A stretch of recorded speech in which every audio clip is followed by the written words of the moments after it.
ये राष्ट्रीय सुरक्षा गार्ड जो है यानी एनएसजी, इसका प्रशिक्षण केंद्र जो है मानेसर यानी हरियाणा में है। यहाँ पर एक राष्ट्रीय प्रतियोगिता का आयोजन किया गया है। ठीक है, इस प्रशिक्षण केंद्र में 7वीं national joint counter IED exercise यानी विस्फोटक कवच का आयोजन किया गया, जिसमें बिहार की जो टीम है, पुलिस टीम है, उसको दूसरा नंबर मिला है। ठीक है, और बिहार के पुलिस के तरफ से आतंकवाद निरोधी दस्ता यानी एटीएस का बम डिफ्यूजन विभाग और अपराध अनुसंधान विभाग यानी सीआईडी का श्वान दस्ता संयुक्त रूप से इसमें पार्टिसिपेट किए थे। इसमें बिहार को दूसरा नंबर मिला है, आंध्र प्रदेश को पहला और पश्चिम बंगाल को तीसरा स्थान मिला है। तो एक राष्ट्रीय लेवल का ये एक्सरसाइज है और इसमें इसको रैंक मिला है, तो ये बहुत इंपॉर्टेंट हो जाता है पीटी के लिए ये चीज। ठीक है, फिर कल पीएम अपने पीएम जो है मोदी जी, उन्होंने छत्तीसगढ़ के दुर्ग, इसको याद रखिएगा, छत्तीसगढ़ के दुर्ग में उन्होंने अनाउंस किया कि जो अभी फ्री अनाज जो वो लोग दे रहे हैं प्रधानमंत्री गरीब कल्याण अन्न योजना के तहत, उसको बढ़ाकर 5 साल बढ़ाकर 2028 तक कर दिया है। ठीक है, तो ये जो प्रधानमंत्री गरीब कल्याण अन्न योजना है, इसकी शुरुआत कब हुई थी ये तो आप लोग जान रहे होंगे, कोई बताइए, ट्राई कीजिए। कोविड के समय इसका ओपनिंग हुआ था 30 जून 2000। हाँ, जी 2000। 2000। बहुत बढ़िया। इसके तहत 5 केजी गेहूं या चावल, ठीक है, दिया जाता है। और इसमें एक और डेटा है कि प्रति वर्ष जो सेंट्रल गवर्नमेंट, स्टेट गवर्नमेंट और ये केंद्र शासित प्रदेश जितने भी है, उनको जो अनाज उपलब्ध कराती है, उसमें लगभग 2 लाख करोड़ रुपया खर्च होता है।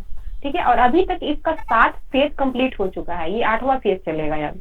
तो जो 7 चरण इसका कंप्लीट हुआ है, उसमें 1118 लाख टन खाद्यान्न जो है ये स्टेट और ये इसको केंद्र शासित प्रदेश को उपलब्ध करा दी है गवर्नमेंट।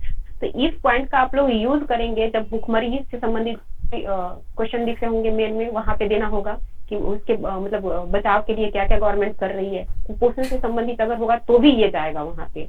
ठीक है, तो ये मेन के लिए बहुत इंपॉर्टेंट चीज है ये।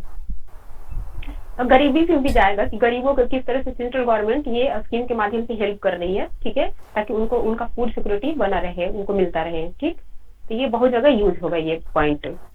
अपने इसरो के जो वर्तमान चीफ हैं एस सोमनाथ, उनका एक बायोग्राफी आया हुआ है जिसके प्रकाशन पर उन्होंने रोक लगाया है। उसका रीजन है कि उसमें जो पूर्व अपने चेयरमैन थे इसरो के शिवन, उनके खिलाफ कुछ विवादित मतलब बयान दिया गया है। उसमें बताया गया है कि चंद्रयान 2 के लॉन्चिंग जो असफल हुआ, वो उसका कारण है उनका बहुत जल्दी उसके तरफ जाना, मतलब वो टाइम नहीं लिए, बहुत हड़बड़ी की उसको लॉन्च करने में। इस तरह का 1-2 और बयान है जिसके वजह से विवाद उत्पन्न हो गया, तो इन्होंने इसके प्रकाशन को रोक दिया है। इनकी जो आत्मकथा है काफी हाईलाइटेड हो रही है, तो इसको याद ही रखना होगा। इनका आत्मकथा जो है ओरिजिनली वो मलयालम भाषा में है और उसका नाम है नीलायु मुदिया सिम्हलगल।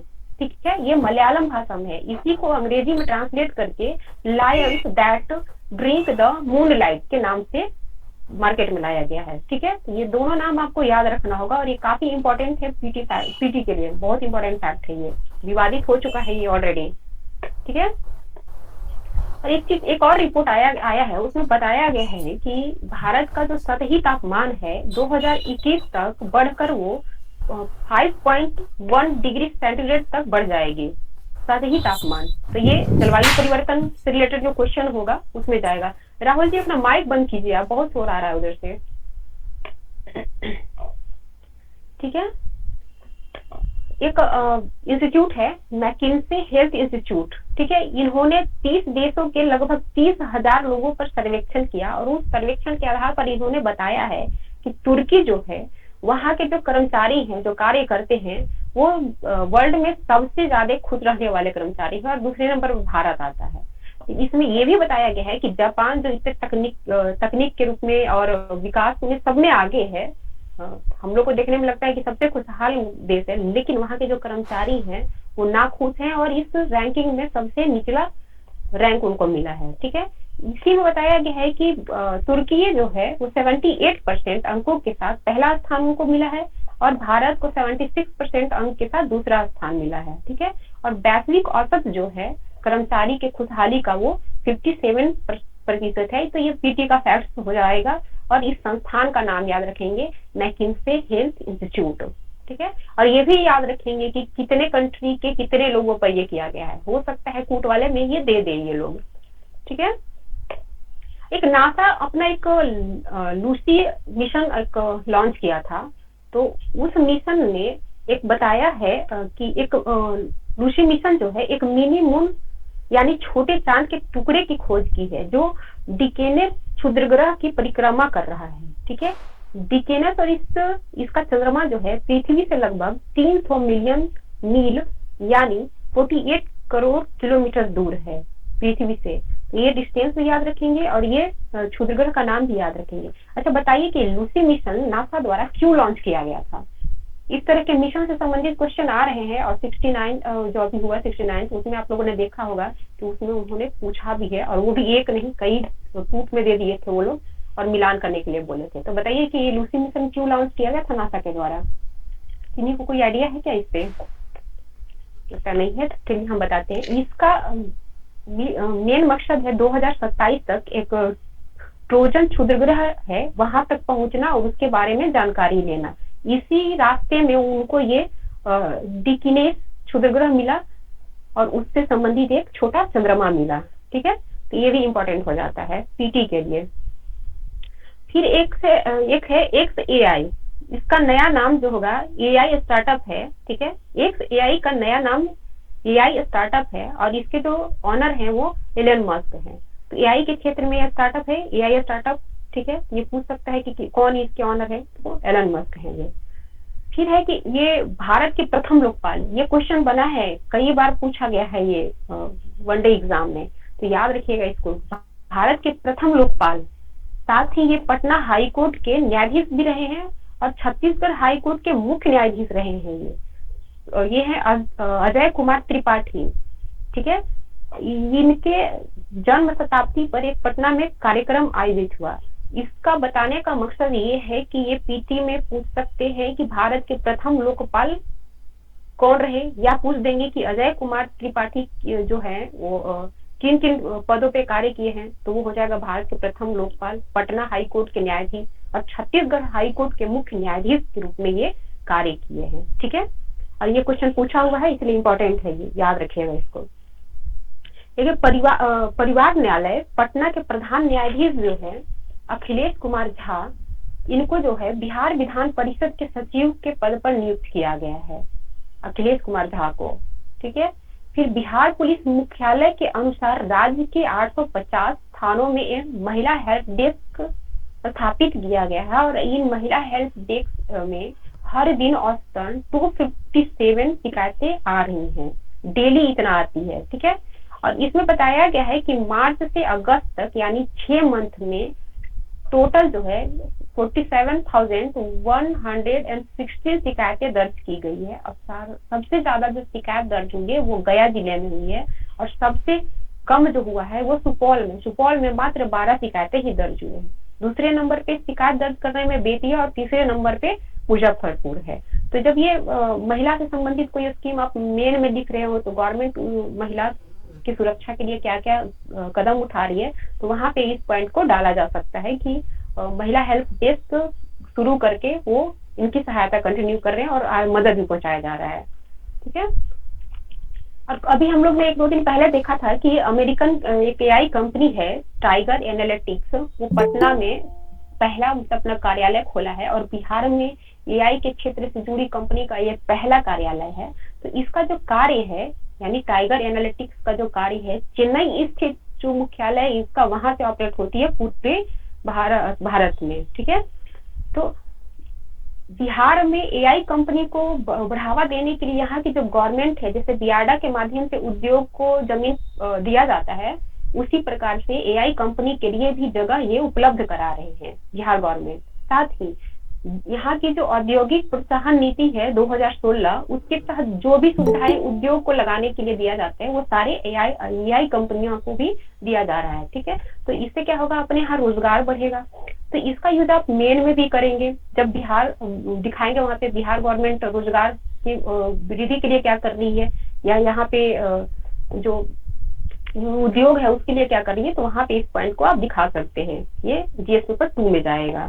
ठीक है, और एक और न्यूज है कि जम्मू कश्मीर भारत का पहला ऐसा पुलिस बल होगा जम्मू कश्मीर का, जो आतंकवाद का सामना केस का जो सामना कर रहे हैं अपराधी, अगर उनको जमानत मिल जाती है यानी बेल मिल जाती है, तो उसके बाद उनके एरिया में एक जीपीएस ट्रैकर लगाया जाएगा, जिससे उनकी मॉनिटरिंग होती रहेगी, वो क्या कर रहे हैं, कहाँ जा रहे हैं। और ऐसा करने वाला ये वर्ल्ड में कुछ ही कंट्री है, उसके बाद जम्मू कश्मीर की पुलिस बनी है। तो वर्ल्ड में इस तरह का इनिशिएटिव जो है वो USA, UK, south Africa, Australia और न्यूजीलैंड द्वारा किया जाता है, और इंडिया में इसकी शुरुआत जम्मू कश्मीर पुलिस के द्वारा हुआ है। तो ये भी काफी इंपॉर्टेंट है। ठीक है, तो इसको भी बहुत ध्यान से रखना होगा। आज तो न्यूज में बहुत कम ही था, मेन के लिए ज्यादा कोई फैक्ट नहीं है, पीटी के लिए जो है काफी इंपॉर्टेंट है। इसको सारे नाम जो है यहाँ पे बहुत केयरफुली याद रखेंगे, आप लोग भूलेंगे नहीं। ठीक है, तो चलिए बताइए कि ये जो राष्ट्रीय सुरक्षा गार्ड का जो प्रशिक्षण, ये प्रतियोगिता हुआ एक राष्ट्रीय स्तर का, उसका आयोजन कहाँ पे हुआ? पटना। जी नहीं, मानेसर हरियाणा में। मानेसर हरियाणा। हाँ, बिहार को कैवा रैंक मिला इसमें? दूसरा। हाँ, पहले रैंक किनको मिला? आंध्र प्रदेश। हाँ, और तीसरा? पश्चिम बंगाल। और बिहार की कौन कौन सा विभाग उसमें पार्टिसिपेट किए थे संयुक्त रूप से, ये बताइए आप लोग। आतंकवादी निरोधी दस्ता का बम डिफ्यूजन विभाग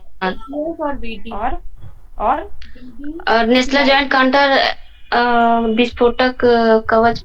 ये प्रतियोगिता में जो गए थे इनका क्या क्या था?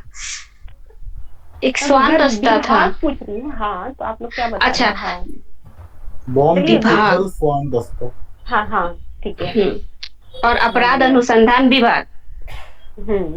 अपराध अनुसंधान विभाग का स्वान दस्ता। ठीक है, आतंकवाद निरोध दस्ता का बम डिफ्यूजन विभाग। हाँ, ये दोनों मिलकर संयुक्त रूप से पार्टिसिपेट किए थे और सेकेंड रैंक प्राप्त किए। तो ये काफी इंपॉर्टेंट है, इसको बढ़िया से क्लियर कीजिए, कंफ्यूज हो जा रही हैं आप। ठीक है, और ये पीएम मोदी द्वारा जो ये प्रधानमंत्री गरीब कल्याण अन्न योजना के तहत जो बढ़ाया गया, उसका ड्यूरेशन बढ़ाया गया, वो कहाँ पे इसकी घोषणा की गई? छत्तीसगढ़ दुर्ग। छत्तीसगढ़। हाँ, बहुत बढ़िया। कब तक ये दिया जाएगा? ये 2028। बहुत बढ़िया। और इसके कितने स्टेप पूरे हो चुके हैं? 7। हाँ, और इसके तहत कितने लाख टन खाद्यान्न का वितरण किया गया है? 1118 लाख टन। हाँ, बहुत बढ़िया। अच्छा, अपने जो इसरो प्रमुख है उनके जो बायोग्राफी आ रही है, उसका मलयालम में क्या नाम है, ये बताइए। निवालो कुचिता सिंहंगल। हाँ, और इसको अंग्रेजी में किस नाम से ट्रांसलेट किया गया है? मूनलाइट। बहुत बढ़िया। हाँ, ये काफी विवादित हो चुका है, तो इसको दोनों नाम को याद रखना होगा, और साथ में ये भी याद रखेंगे कि ये भी इसका ओरिजिनल जो है वो मलयालम भाषा में है। ठीक है, और ये भारत का जो एक सतही तापमान है 2021 तक कितने डिग्री सेंटीग्रेड बढ़ने की संभावना है? 5.1। बहुत बढ़िया। और अभी एक इंस्टीट्यूट ने 30 देशों के 30,000 लोगों पर सर्वेक्षण किया, उसका नाम बताइए। McKinsey health institute. हाँ, इसमें क्या बताया गया है उनके द्वारा सर्वे करके? मतलब कि कौन से कंट्री के कर्मचारी अपने मतलब कि इससे खुश हैं, अपने नौकरियों से खुश हैं, जॉब से खुश हैं। तो हाँ, कौन से हैं? फर्स्ट रैंकर कौन है इसमें? फर्स्ट इसमें तुर्की है, सेकंड भारत है, और लास्ट इसमें जापान। हाँ, भारत को कितना परसेंट मिला यहाँ पे? 76%। हाँ, और ये वैश्विक औसत क्या है? 57। बहुत बढ़िया। एक नासा की अंतरिक्ष यान है जिन्होंने एक मिनी मून का खोज किया है, उसका नाम बताइए। लूसी। हाँ, इसका मतलब उद्देश्य क्या था लूसी को भेजने का? लूसी मिशन का उद्देश्य क्या था? ये ट्रोजन क्षुद्र ग्रह तक पहुंचना और उसकी जानकारी इकट्ठा करना 2027 तक।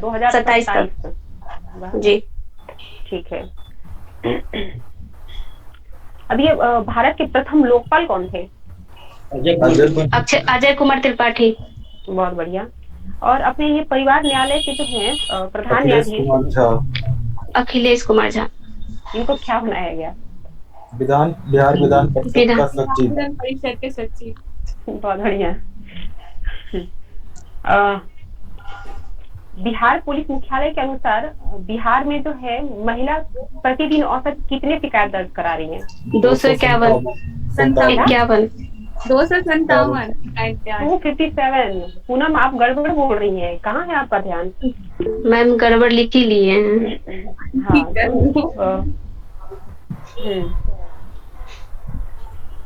चलिए, ये जो शिकायत दर्ज कराने में कौन सा जिला नंबर 1 है? गया। और सबसे नीचे कौन है? सुपौल। सुपौल में प्रतिदिन कितने? 12। हाँ बहुत बढ़िया।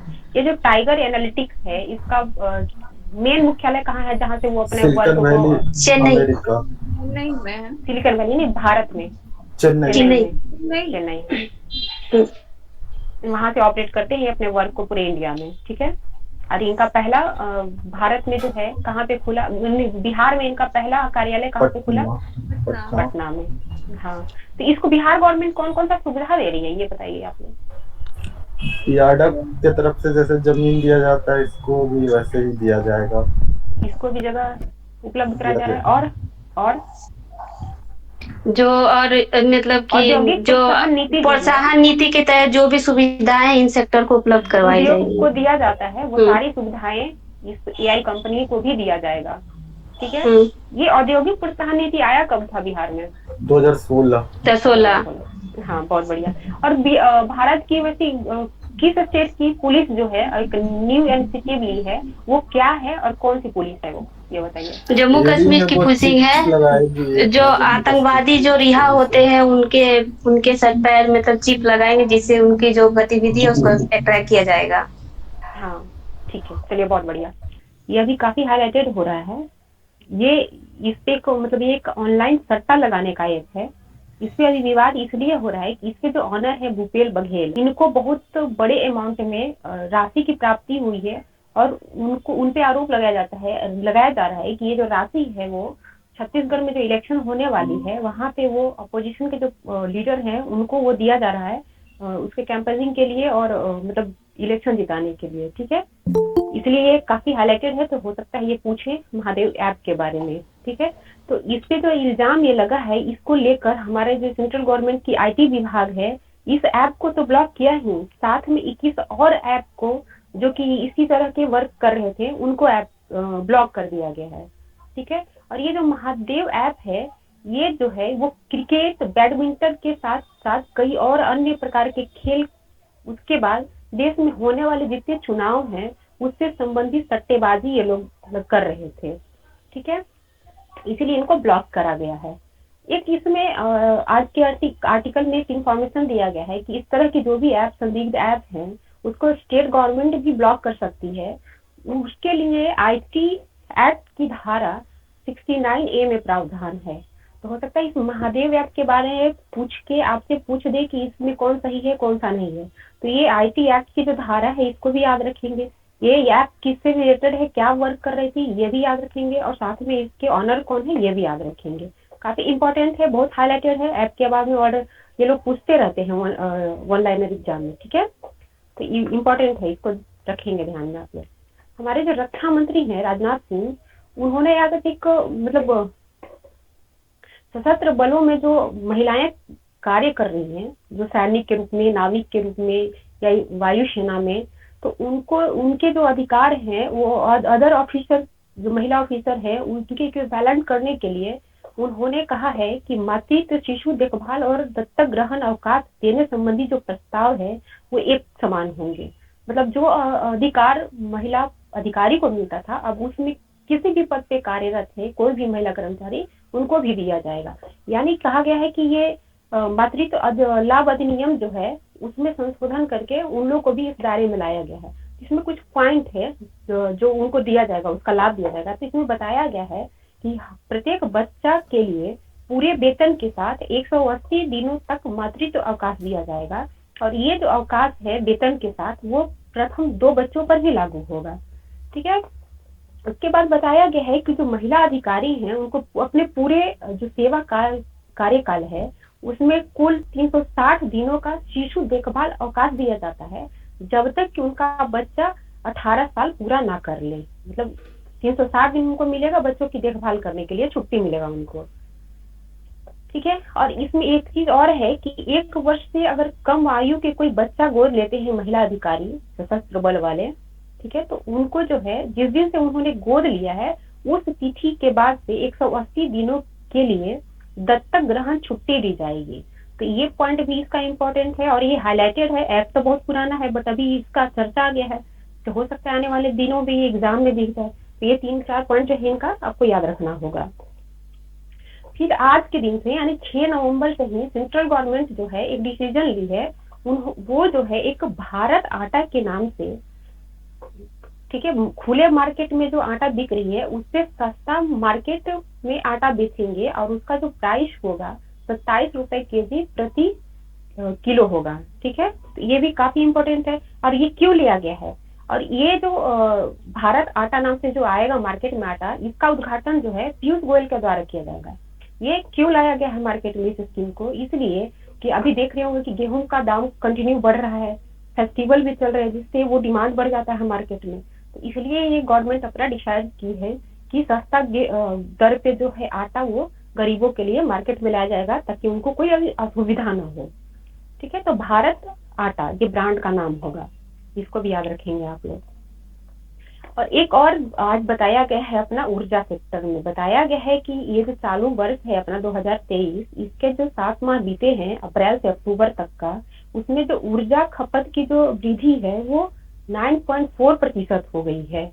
ठीक है। इसका कारण है अपने देश में आर्थिक गतिविधियों और मौसम में सुधार होने से बिजली खपत में वृद्धि। तो इस पॉइंट को आप ऊर्जा से संबंधित अगर कोई क्वेश्चन होगा वहां आप दिखाएंगे। जैसे ये अगर पूछ लिया कि नवीकरणीय ऊर्जा या न्यूक्लियर एनर्जी को बढ़ाने की क्या आवश्यकता है, तो आप इस पॉइंट से उसको वहाँ पे शो करेंगे कि हमारे यहाँ जो है वो लगातार ऊर्जा का डिमांड बढ़ रहा है। यानी अप्रैल से अक्टूबर तक 9.4% ऊर्जा ज्यादा खपत मतलब डिमांड बढ़ गया है। तो इसलिए ये न्यूक्लियर एनर्जी और नवीकरणीय ऊर्जा को बढ़ाने की जरूरत है। उसके बाद इसको आप डील करेंगे तो काफी इफेक्टिव होगा। ठीक है। इसी मतलब जो टाइम ड्यूरेशन है यानी अप्रैल से अक्टूबर तक, वहाँ उस समय जो है पूरे देश में 984.39 अरब यूनिट बिजली का खपत हुआ है। तो काफी इफेक्टिव होगा जब ऊर्जा से संबंधित आप क्वेश्चन डील करेंगे जीएस पेपर 2 में। ठीक है। और इधर देख रहे हो कि झारखंड में जो है ये एशियन चैंपियंस ट्रॉफी का आयोजन हो रहा था। इसका जो फाइनल खेला गया है रांची के मरांग गोमके जयपाल सिंह मुंडा स्टेडियम में खेला गया है। इस फाइनल में भारतीय महिला हॉकी टीम जो है जापान को 4-0 के अंतर से हराकर दूसरी बार एशियन चैंपियंस ट्रॉफी जीती है। ठीक है। और ये जीत हुआ है 5 नवंबर को यानी कल। और इस मैच के लिए भारत की जो प्लेयर हैं दीप ग्रेस एका, उनको प्लेयर ऑफ द मैच का अवार्ड दिया गया है। और झारखंड की संगीता कुमारी हैं, उनको राइजिंग स्टार का अवार्ड दिया गया है। ठीक है। और इसमें चीन जो है तीसरे नंबर पे रहा, जिसकी वजह से उसको कांस्य पदक प्राप्त हुआ। यानी कि भारत को स्वर्ण प्राप्त हुआ, जापान को रजत और चीन को कांस्य पदक प्राप्त हुआ एशियन चैंपियंस ट्रॉफी में। ठीक है। एक है भारत की ये आर वैशाली, ये शतरंज खेलती हैं, आर वैशाली नाम है। ये जो है मंगोलिया के बादखुयाग मुंगुतुल के साथ अंतिम राउंड में ड्रॉ खेलकर फीडे ग्रैंड स्विस शतरंज टूर्नामेंट का खिताब जीता है इसमें। तो ये जो अपने शतरंज प्लेयर हैं इनसे काफी क्वेश्चन बन रहा है और ये लोग नया नया मुकाम भी अचीव कर रहे हैं। तो इसको आप लोग याद रखेंगे, इन्होंने फीडे ग्रैंड स्विस शतरंज जीता है। हिमाचल प्रदेश के पूर्व आईएएस अधिकारी हैं विनोद कुमार तिवारी, इनको जो है केंद्रीय सूचना आयोग में सूचना आयुक्त बनाया गया है। ये यूपी से संबंध रखते हैं। तो ये भी इम्पोर्टेंट है, काफी अच्छी पद है, इनके बारे में पूछा जाता है, ये भी इम्पोर्टेंट है पीटी के लिए।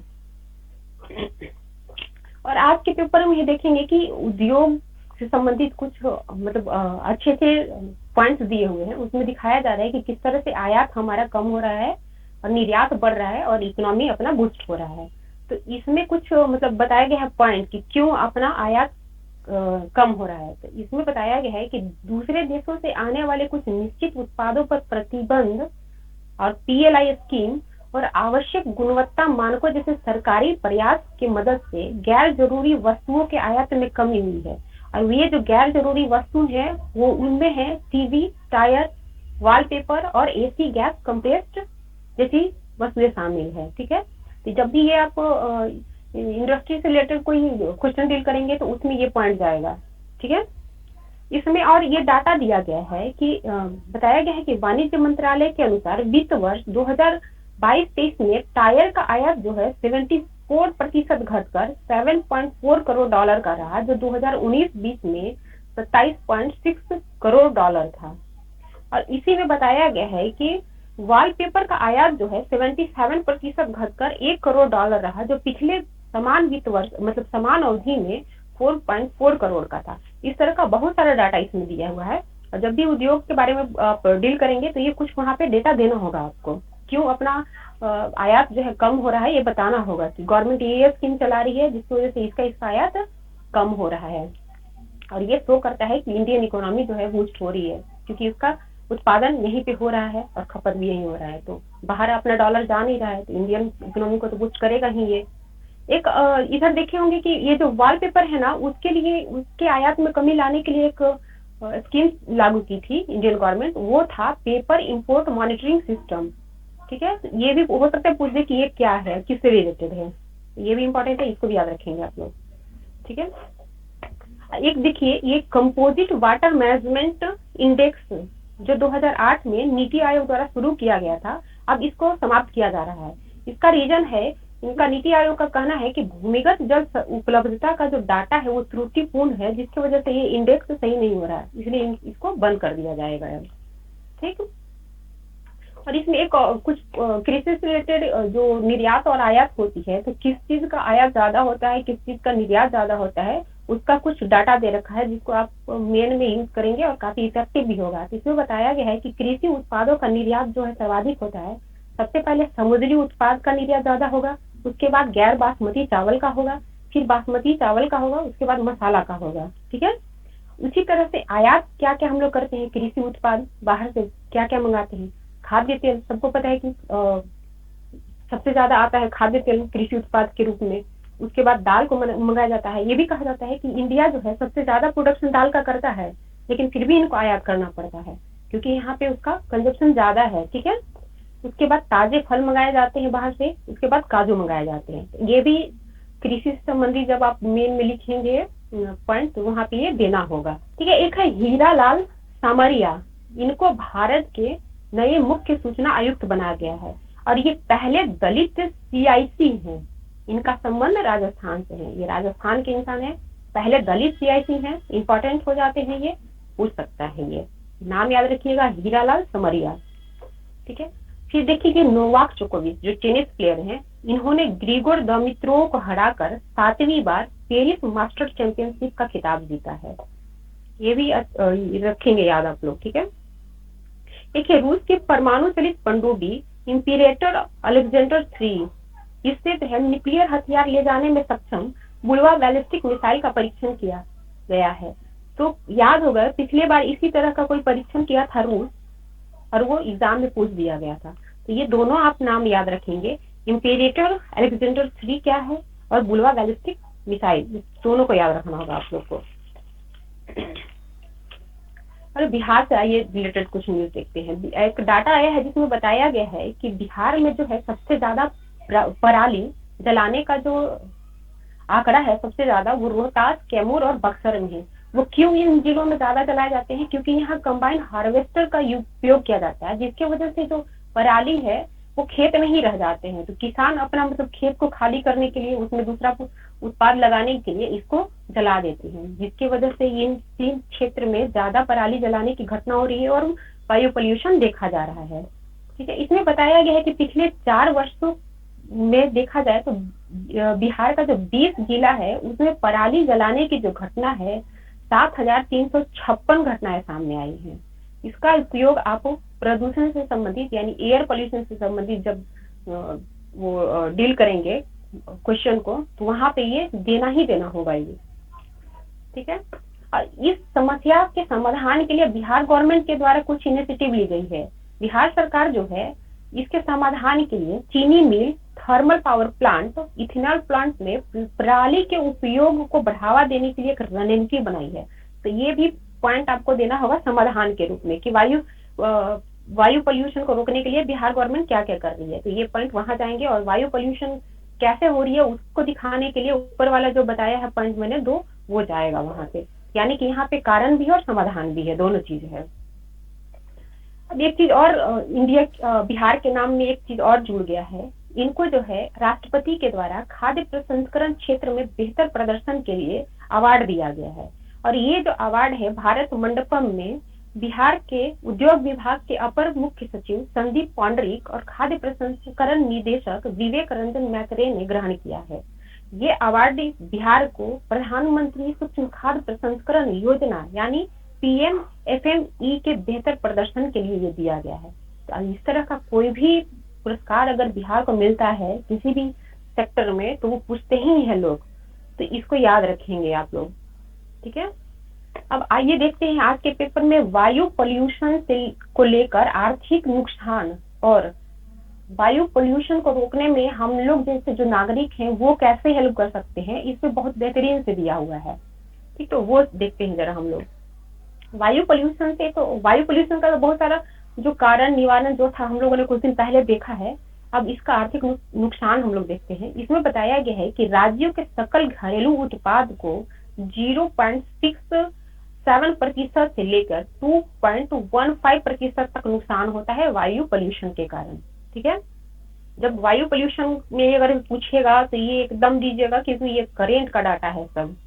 उसके बाद बताया गया है इसमें कि यूपी, बिहार, राजस्थान और MP तथा छत्तीसगढ़ की GDP को बहुत बड़ा नुकसान पहुंचा है, ठीक है।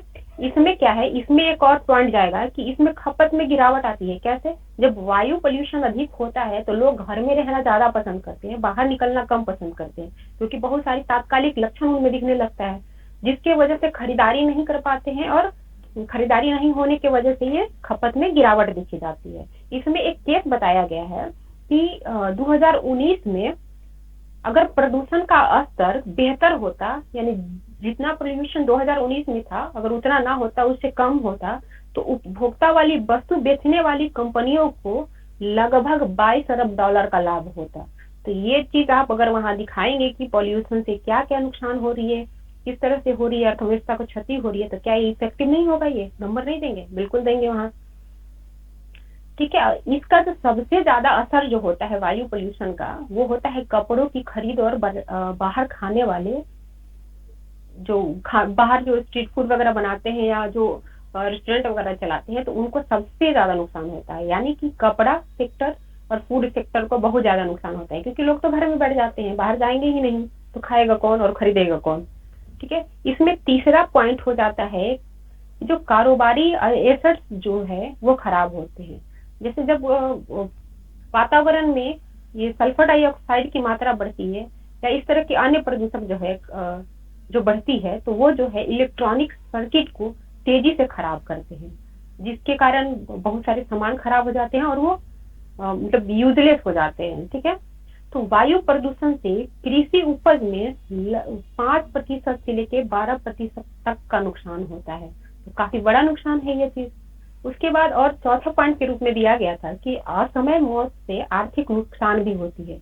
जैसे भारत में हुई कुल मौतों में से 18% जो है वायु पोल्यूशन के कारण होता है, ठीक है। और इससे जो है 38 लाख कार्य दिवस का नुकसान हुआ। ये जो 18% मौत हुई है वायु पोल्यूशन के कारण, जो आदमी का शॉर्टेज हो रहा है, जिसकी वजह से 38 लाख कार्य दिवस का नुकसान हुआ है।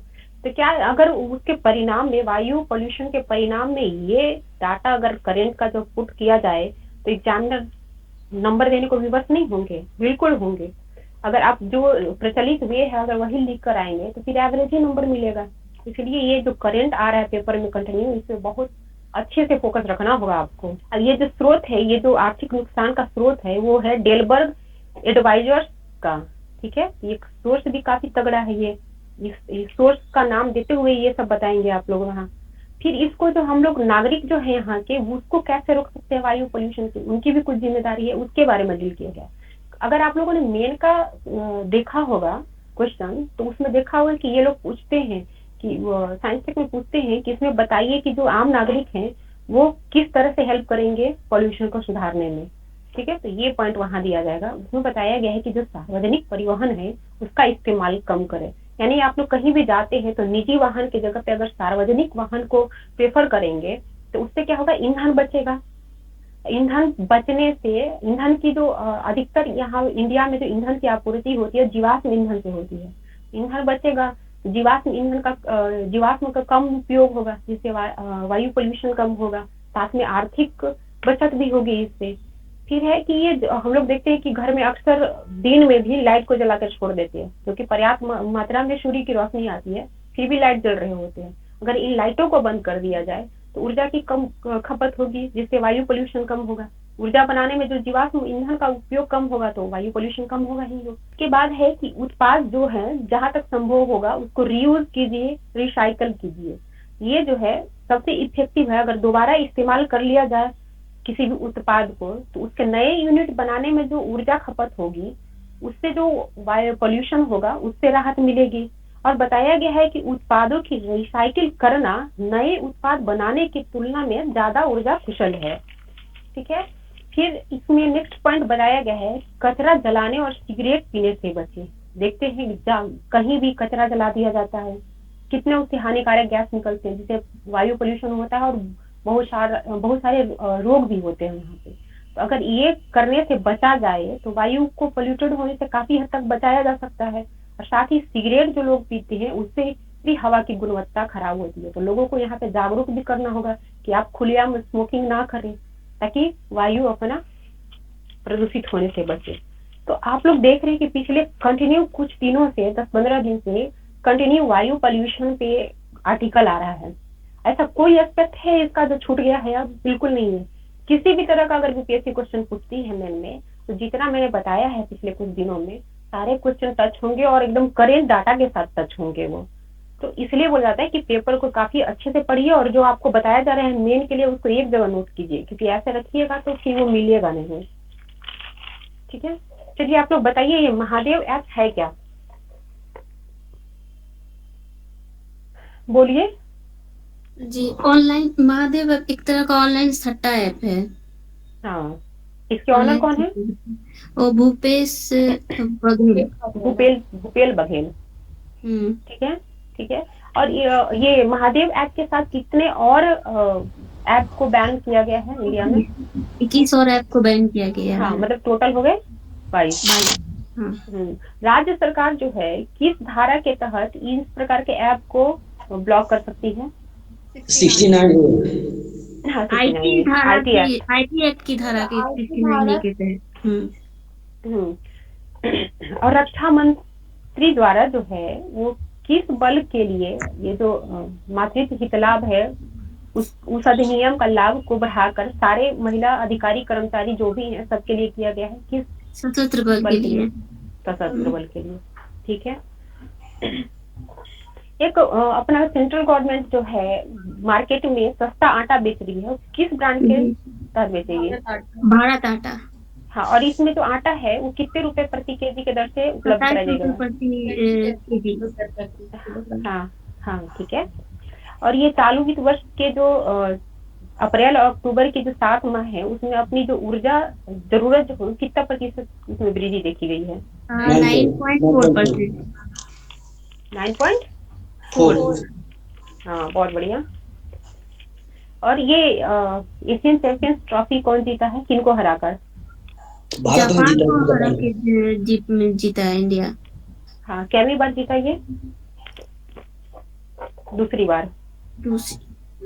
इसका आयोजन किस स्टेडियम में किया गया है? उस स्टेडियम का नाम बताइए। मारान गेम के जयपाल सिंह मुंडा स्टेडियम। कहाँ है ये स्थित? ये रांची। बहुत बढ़िया। चलिए, इसमें प्लेयर ऑफ द मैच का खिताब किनको दिया गया है? ये क्या नाम है? दीप ग्रेस जी। हाँ। हाँ, और राइजिंग स्टार का? संगीता कुमारी झारखंड की। झारखंड की है, बहुत बढ़िया। और कांस्य पदक इस टूर्नामेंट का किसको दिया गया है? चीन को। चीन को। हाँ। और एक अपनी जो शतरंज प्लेयर हैं, महिला हैं, उन्होंने अभी एक फीडे ग्रैंड स्विस शतरंज जीता है, उनका नाम बताइए। आर वैशाली। वैशाली, बहुत बढ़िया। और अभी सूचना आयुक्त किनको बनाया गया है? विनोद कुमार तिवारी। हाँ, बहुत बढ़िया। ठीक है। और ये तो देख लीजिएगा आप लोग, उद्योग से संबंधित जो है, क्योंकि बहुत सारे पॉइंट है, आप लोग पेपर अच्छे से पढ़ लीजिएगा उसको। ठीक है। ये बताइए कि ये जो कंपोजिट वाटर मैनेजमेंट इंडेक्स जो है नीति आयोग द्वारा जारी किया जा रहा है, किस वर्ष से किया जा रहा था ये? 2018 से। ठीक है जी। हाँ। और ये भारत के नए मुख्य सूचना आयुक्त किनको बनाया गया है? मुख्य सूचना आयुक्त को विनोद कुमार तिवारी। क्या? विनोद कुमार तिवारी। नहीं, हीरालाल हीरालाल समारिया को। हाँ। वो तो सूचना आयुक्त हैं, ये मुख्य सूचना आयुक्त हैं। हाँ। ठीक है। दोनों, एक मुख्य सूचना आयुक्त है, एक सूचना आयुक्त है। सूचना ठीक है। और ये पहले मुख्य सूचना आयुक्त हैं जो दलित होंगे, इसलिए ये इम्पोर्टेंट हो जाते हैं। ठीक है। और पेरिस मास्टर चैंपियनशिप किसने जीता है अभी? नोवाक जोकोविच। हाँ, बहुत बढ़िया। और इम्पीरेटर अलेक्जेंडर 3 क्या है ये? Ballistic missile. रूस का परमाणु चलित पनडुब्बी है ये। पनडुब्बी, हाँ। हाँ, बुलवा जो है वो बैलिस्टिक मिसाइल है। हाँ। ठीक है। ये दोनों का नाम याद रखिएगा, बहुत कंफ्यूज करेगा इसमें आप लोग को। जी। और बिहार के 3 मतलब 3 जिले का नाम बताइए जहाँ पर पराली सबसे ज्यादा जलाई जा रही है। रोहतास, कैमूर और बक्सर। हाँ, ठीक है। अच्छा, बिहार को अभी एक अवार्ड दिया गया है, किस क्षेत्र में उत्कृष्ट काम करने के लिए इनको दिया गया है? खाद्य प्रसंस्करण। ठीक है। ये और किस योजना के तहत इन्होंने एक अच्छा कार्य किया इस क्षेत्र में, जिसकी वजह से ये प्रधानमंत्री सूक्ष्म खाद्य प्रसंस्करण योजना। हाँ, बहुत बढ़िया। चलिए, अच्छा है फिर। हो गया आज का ये वायु पोल्यूशन का जो दिया हुआ है, इसको अच्छे से नोट कर लीजिएगा। ठीक है। किसी को कोई इशू, कुछ पूछना है? नहीं। चलिए, ठीक है, फिर सेशन को इन किया जाता है।